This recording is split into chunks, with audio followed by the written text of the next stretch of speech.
আজকে আমরা যেটা আলোচনা করব,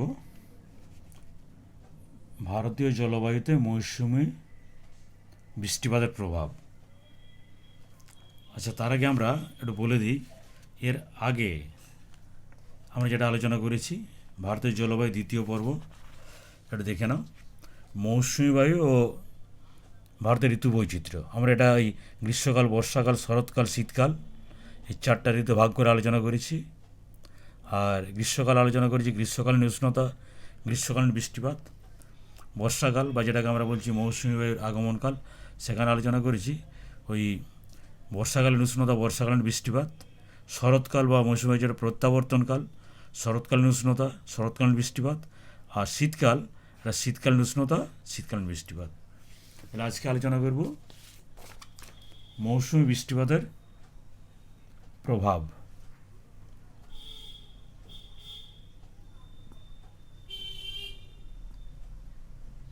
মৌসুমি বৃষ্টিপাতের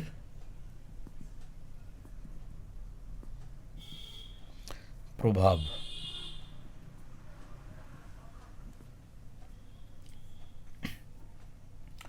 ভারতের মাটি, ভারতের স্বাভাবিক উদ্ভিদ, কৃষিকাজে এই মৌসুমি বৃষ্টিপাতের একটা গুরুত্বপূর্ণ ভূমিকা দেখা যায়। আমরা এটাকে তিনটি ভাগে ভাগ করে আলোচনা করব এই প্রভাবগুলোকে: মাটির উপরে প্রভাব, স্বাভাবিক উদ্ভিদের উপরে প্রভাব, আর কৃষিকাজের উপরে প্রভাব। তাহলে আমরা প্রথমে আলোচনা করব মাটির ওপর প্রভাব। 1 নাম্বার, মাটির ওপর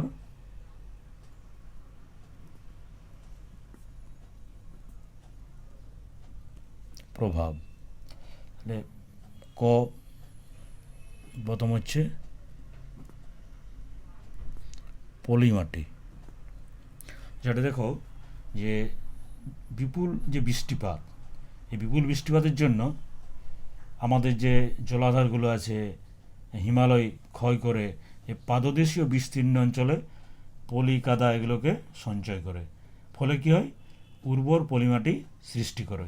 এই যে তোমরা এখন দেখছো যে বৃষ্টিপাত হচ্ছে, বৃষ্টিপাতের ফলে তোমরা দেখো রাস্তায় জল জমছে, কৃষি জমিতে জল জমছে, আবার যে জায়গাগুলোতে বন্যা হচ্ছে সেই জায়গাগুলোতেও জল জমছে। এই জলটা যখন সরে যায় তখন তোমরা দেখবে এই রাস্তার উপরে, কৃষি জমির উপরে, সব জায়গায় একটা মাটির একটা লেয়ার পড়ে যায়। এই লেয়ারটাই হচ্ছে পলি মাটি। এরপর হচ্ছে লাল মাটি, খ।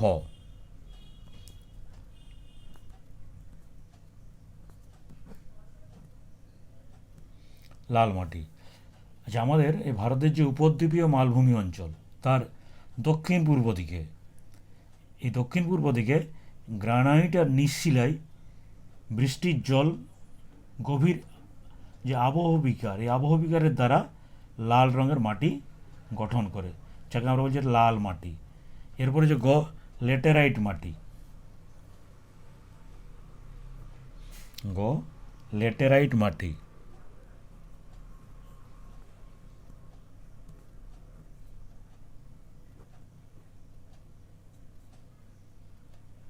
আমরা এই মাটিগুলো মাটি মৃত্তিকার পরের চ্যাপ্টার যখন পড়াবো তখন আরও ডিটেলসে আলোচনা করব।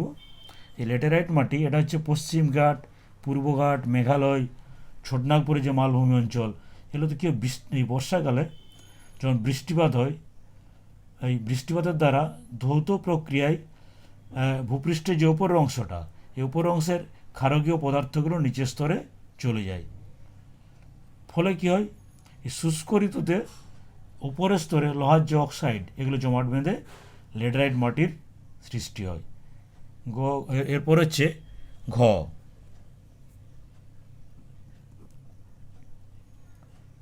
পার্বত্য মাটি।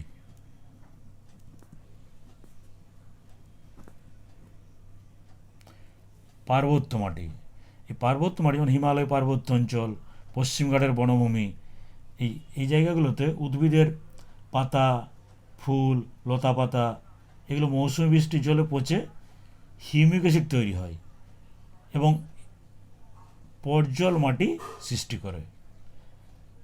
এরপর হচ্ছে মরু মাটি।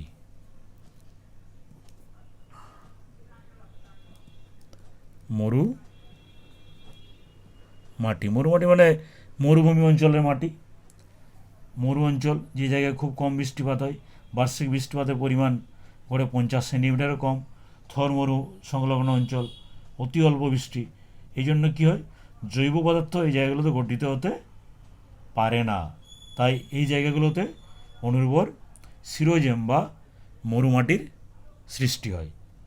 আমরা এরপরে চলে যাব স্বাভাবিক উদ্ভিদের উপরে প্রভাব, 2 নম্বর পয়েন্ট।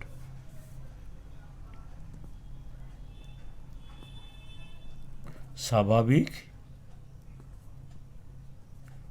উদ্ভিদের ওপর প্রভাব। ভারতের বিভিন্ন অঞ্চলে আমরা দেখব উদ্ভিদের প্রকৃতি আর বন্টনে এই মৌসুমি বৃষ্টিপাত এটা প্রত্যক্ষভাবে প্রভাব বিস্তার করে। প্রথমে আমরা আলোচনা করব ক, চিরহরিত অরণ্য। চিরহরিত, হরিত মানে যে সবুজ, আমরা চিরহরিত মানে বুঝতে পারছি মানে সারা বছর যে জায়গাগুলোতে গাছের রং সবুজ থাকে। তার মানে কি, গাছের পাতা থাকে কোন জায়গাগুলোতে থাকে, যে জায়গাগুলোতে সারা বছর ঠিক না, যে জায়গাগুলোতে বার্ষিক বৃষ্টিপাতের পরিমাণ হচ্ছে বেশি। আমরা দেখব পশ্চিমঘাট, পূর্ব হিমালয় অঞ্চল, এই জায়গাগুলোতে বার্ষিক 2 সেন্টিমিটার বেশি মৌসুমি বৃষ্টিপাত হয়, যার জন্য সারা বছর মাটি আর্দ্র থাকে, চিরসবুজ বৃষ্টি অরণ্য সৃষ্টি হয়। 2 নম্বর যে আর্দ্র পর্ণমোচী অরণ্য। খ, আর্দ্র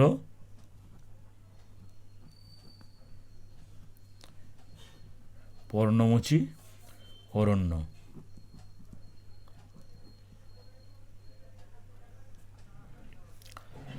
আচ্ছা, কিছু কিছু জায়গা আছে, যেমন হচ্ছে হিমালয় পাদদেশী অঞ্চল, নিম্নগঙ্গা সমভূমি, ছোটনাগপুর মালভূমি, এই জায়গাগুলোতে বর্ষায় 100 থেকে 200 সেন্টিমিটার বৃষ্টি হয়।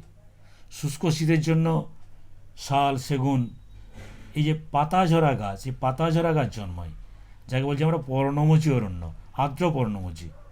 আবার আছে শুষ্ক পর্ণমোচী অরণ্য। গ, শুষ্ক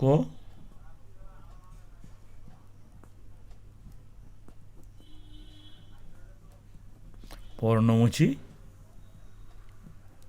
অরণ্য, যেমন হচ্ছে উপদ্বীপীয় মালভূমি, উচ্চগঙ্গা সমভূমি। ভারতবর্ষের এই জায়গাগুলোতে বর্ষায় 50 থেকে 100 সেন্টিমিটারের জন্য, এই বৃষ্টির জন্য এই জায়গাগুলোতে ঘাস, কুল, পলাশ এই প্রভৃতি অরণ্য গড়ে উঠেছে। এগুলোকে বলা হচ্ছে শুষ্ক পর্ণমোচী অরণ্য। এরপর হচ্ছে ঘ, কাঁটা ঝোপ আর গুল্ম। কাঁটা ঝোপ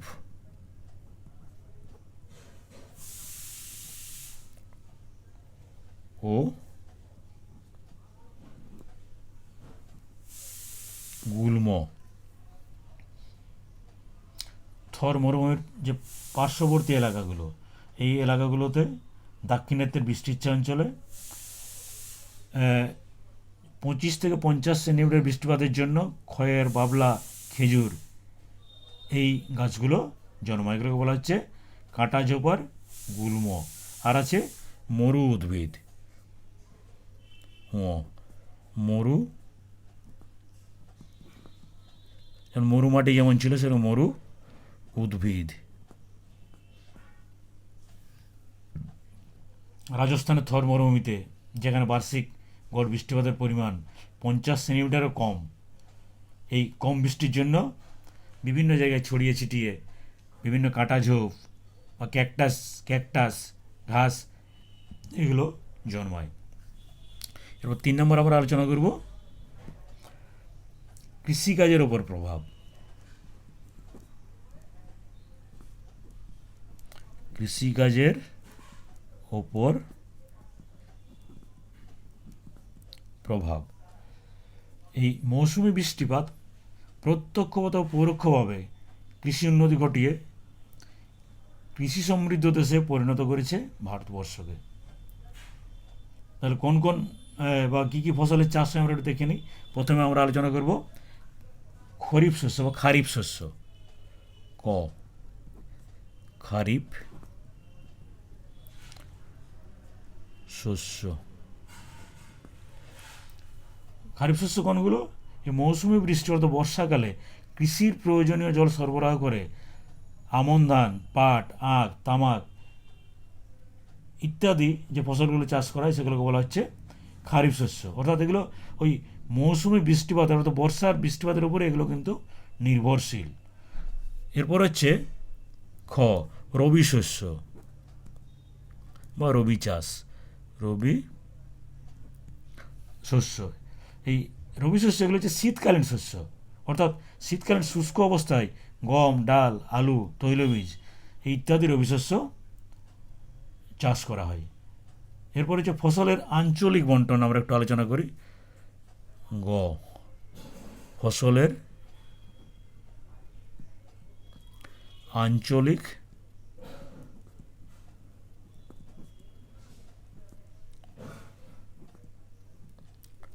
বন্টন। আঞ্চলিক বন্টন মানে বিভিন্ন অঞ্চলে বিভিন্ন ধরনের ফসলের চাষ হয়। এটা কিন্তু এই মৌসুমি বৃষ্টিপাতের উপরে নির্ভর করেই হয়। আমরা দেখব যে অধিক বৃষ্টিপাতের জন্য পূর্ব ভারতের সমভূমিতে ধান চাষ হয়, পাট চাষ হয়। পূর্ব হিমালয় নীলগিরি পার্বত্য অঞ্চলে যে পার্বত্য ঢাল সেখানে চা, কফি, রবার, মশলা ইত্যাদি বাগিচা চাষ হয়। আবার যেখানে কম বৃষ্টিপাত হয় অর্থাৎ স্বল্প বৃষ্টিপাতের জন্য পশ্চিম ভারতে গম, তুলা, আখের চাষ হয়। মধ্য পশ্চিম ভারতে তুলো, আখ, মিলেট মানে ওই জোয়ার, বাজরা, রাগি, তৈলবীজ, ডালের বা ডাল চাষের আঞ্চলিক বিশেষীকরণ লক্ষ্য করা যায়।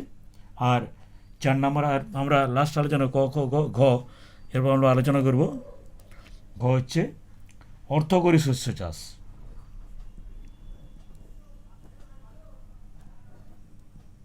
অর্থকরী শস্য চাষ।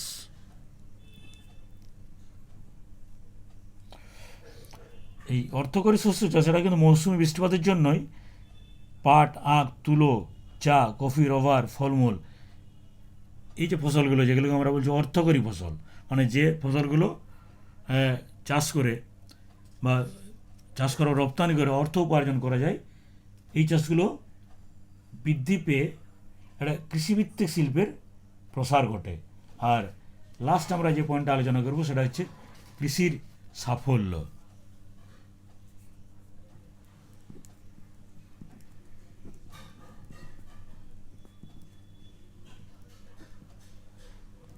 কৃষির সাফল্য। বর্ষাকালে স্বাভাবিক বৃষ্টিপাত দ্বারা কৃষি উৎপাদন আশানুরূপ না হয়ে সর্বোচ্চ কর্মসংস্থান, অর্থনীতি যে কাঙ্ক্ষিত সেগুলো বিকাশ ঘটে।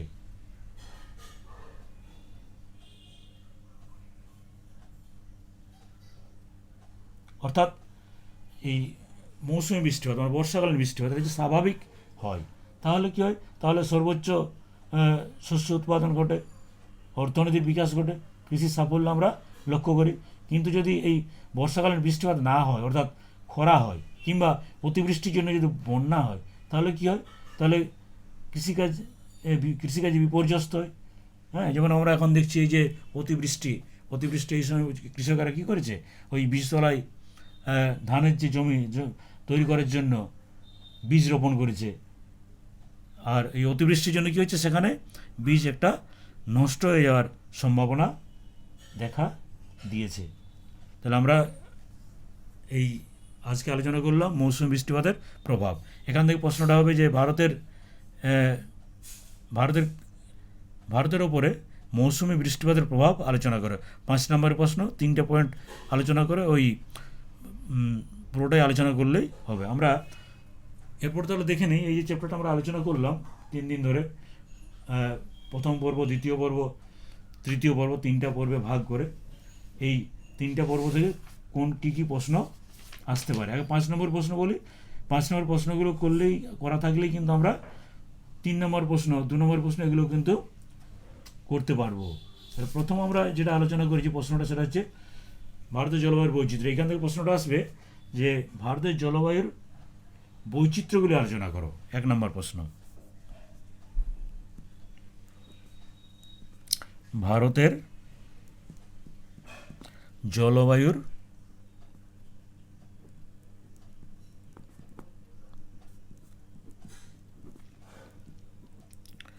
বৈচিত্র্যগুলি আলোচনা করো।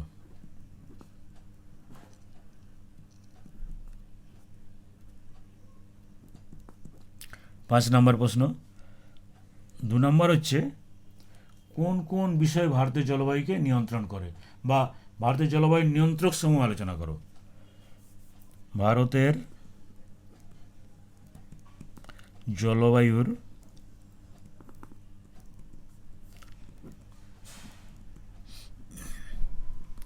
নিয়ন্ত্রক সমূহ আলোচনা করো।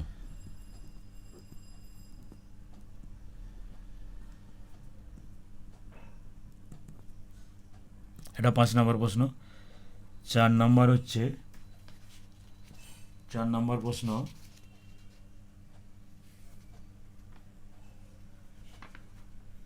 ভারতের ঋতু বৈচিত্র্যগুলি আলোচনা করো। ভারতের বিভিন্ন ঋতু বৈচিত্র্য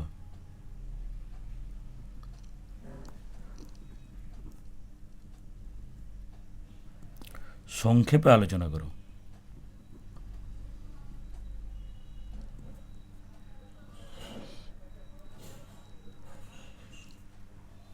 আমরা এগুলো যেভাবে আলোচনা করেছি পয়েন্ট করে করে সেভাবেই কিন্তু তোমরা নিজের ভাষায় লিখবে, পয়েন্টগুলো লিখে বাকি অংশটুকু নিজের ভাষায় লিখবে। আর আজ যেটা আলোচনা করলাম সেটা হচ্ছে ওই ভারতের জলবায়ুতে মৌসুমি বৃষ্টিপাতের প্রভাব আলোচনা করো, বা ভারতের ওপর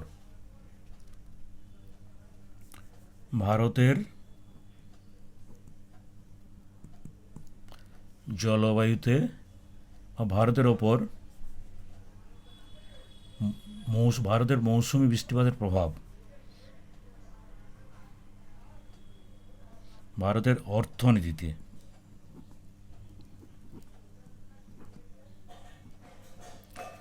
মৌসুমি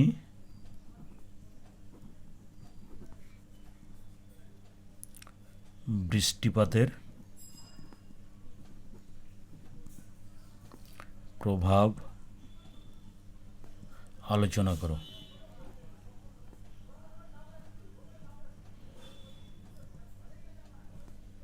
এটা 5 নম্বর প্রশ্ন, বা এটা আসতে পারে যে ভারতের জলবায়ুতে মৌসুমি বৃষ্টিপাতের প্রভাব আলোচনা করো। আচ্ছা, এরপরে আমরা ওই 2 নম্বরের 2টা প্রশ্ন বলি। যেমন প্রথমেই যেটা আমরা বলবো যে করমণ্ডল উপকূলে বছরে 2বার বৃষ্টিপাত হয় কেন, এটা আমরা আলোচনা করেছি।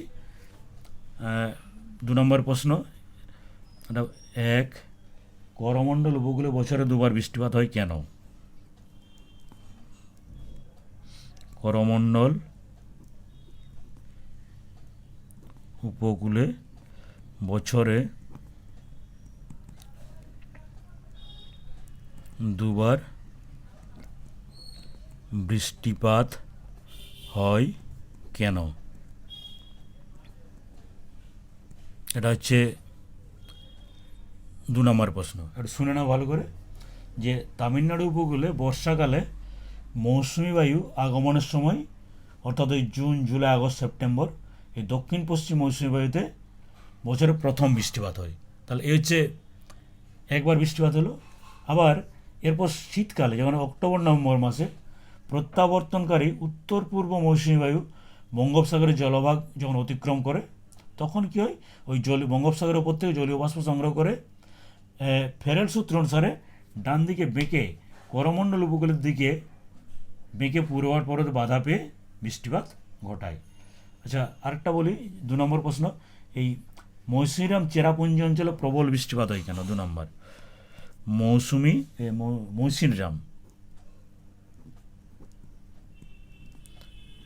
মৌসিনরাম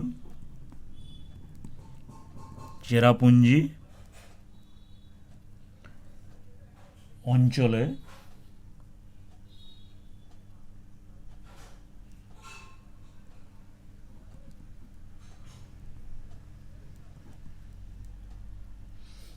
অঞ্চলে প্রবল বৃষ্টিপাত হয় কেন?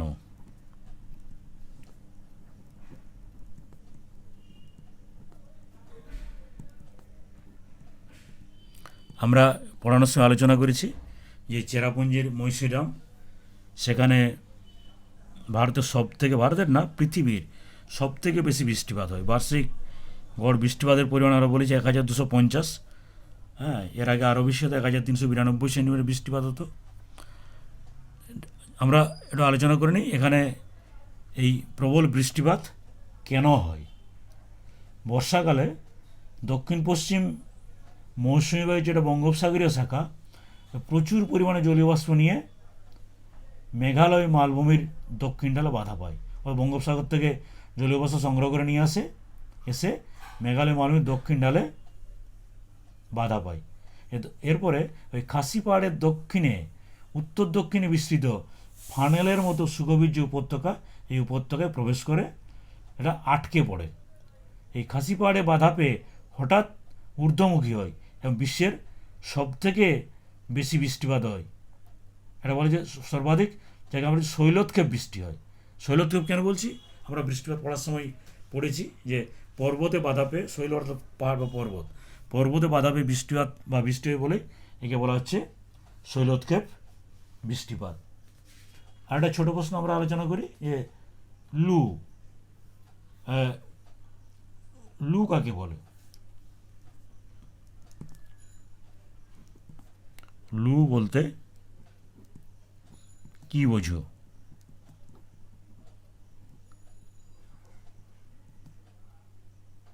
কি বোঝো? এটা হচ্ছে 2 নম্বর প্রশ্ন। লু হচ্ছে গ্রীষ্মকালে মে জুন মাসে উত্তর পশ্চিম ভারতে রাজস্থান, দিল্লি, উত্তরপ্রদেশ, বিহারে যখন তীব্র লম্ব সূর্যগ্রহণ পড়ে, এর জন্য কী হয়, এক প্রকার উষ্ণ শুষ্ক বায়ু দুপুরের পর পশ্চিম দিক থেকে শোঁ শোঁ শব্দ করে প্রচণ্ড বেগে প্রবাহিত হয়, একে বলে লু। এটা এক প্রকার তাপপ্রবাহ।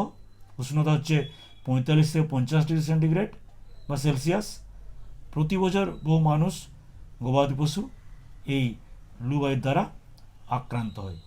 আমরা পড়েছি আঁধি কি, আজকে আরেকবার বলে দিই।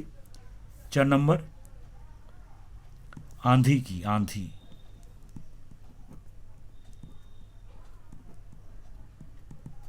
এটা 2 নম্বর প্রশ্ন।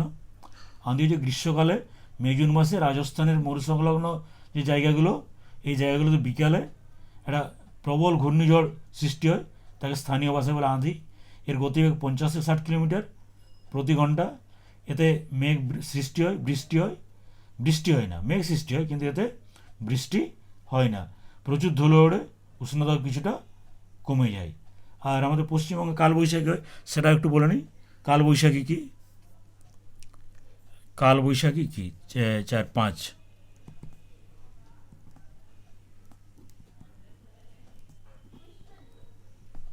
কালবৈশাখী কি? কালবৈশাখী হচ্ছে এই গ্রীষ্মের প্রচণ্ড উত্তাপে পশ্চিমবঙ্গের পশ্চিমের যে ল্যাটেরাইট মাটি বা ল্যাটেরাইট মাটি অঞ্চল, এরা স্থানীয় নিম্নচাপ কক্ষ গড়ে ওঠে। তাই কী হয়, বিকেলে উত্তর পশ্চিম দিক থেকে প্রবল ঝড় বৃষ্টি হয়, একে বলা হচ্ছে কালবৈশাখী। উত্তর পশ্চিম দিক থেকে আসায় একে নরওয়েস্টারও বলে। এর গতিবেগ 60 থেকে 80 কিলোমিটার প্রতি ঘন্টা। এর প্রভাবে কী হয়, বাড়িঘর ফসলের প্রভূত ক্ষতি হয়। আর যে গ্রীষ্মের যে দাবদাহ, সে দাবদাহতে কিছুটা মুক্তি পাওয়া যায়। 10 থেকে 15 ডিগ্রি সেন্টিগ্রেড উষ্ণতা কমে যায়। আর লাস্ট আমরা একটু আলোচনা করব মৌসুমি বিস্ফোরণ বলতে কী বোঝো। 6, মৌসুমি, এটাও 2 নম্বর প্রশ্ন। মৌসুমি বিস্ফোরণ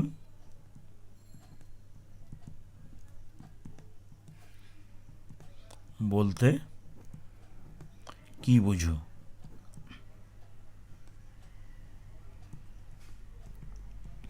একটা 2 নম্বর প্রশ্ন। এই মৌসুমি বিস্ফোরণ হচ্ছে জুন মাসের প্রথম সপ্তাহে, আমরা জানি ভারতবর্ষের দক্ষিণে মৌসুমি বায়ু প্রবেশ করে। তাহলে এই জুন মাসের প্রথম সপ্তাহে দক্ষিণ পশ্চিম মৌসুমি বা গ্রীষ্মকালীন মৌসুমি বায়ুর আরব সাগরীয় শাখা প্রচুর পরিমাণে জলীয় বাষ্প বহন করে এনে পশ্চিমঘাট পশ্চিমঘাট পার্বত্য অঞ্চলে আছড়ে পড়ে। হঠাৎ প্রচণ্ডভাবে ঘন মেঘ, দমকা বায়ুসহ বজ্রঝড়, মুষলধারে বর্ষণের আবির্ভাব ঘটে। একে বলে মৌসুমি বিস্ফোরণ। পশ্চিমা জেট বায়ু উত্তরে সরে গিয়ে ক্রান্তীয় যে ভারত, এই ক্রান্তীয় ভারতে পূবালি জেট শক্তিশালী হয়ে পড়লে এই ঘটনা ঘটে। বেশ, তাহলে আমাদের ভারতের জলবায়ু এটা পুরোটাই শেষ হয়ে গেল। পরের দিন আমরা এরপরে আমাদের যেটা আছে আঞ্চলিক ভূগোলে ভারতের প্রাকৃতিক পরিবেশ, ভারতের মাটি, এটা আমরা আলোচনা করব। এটা ভালো করে তোমরা দেখে নিও।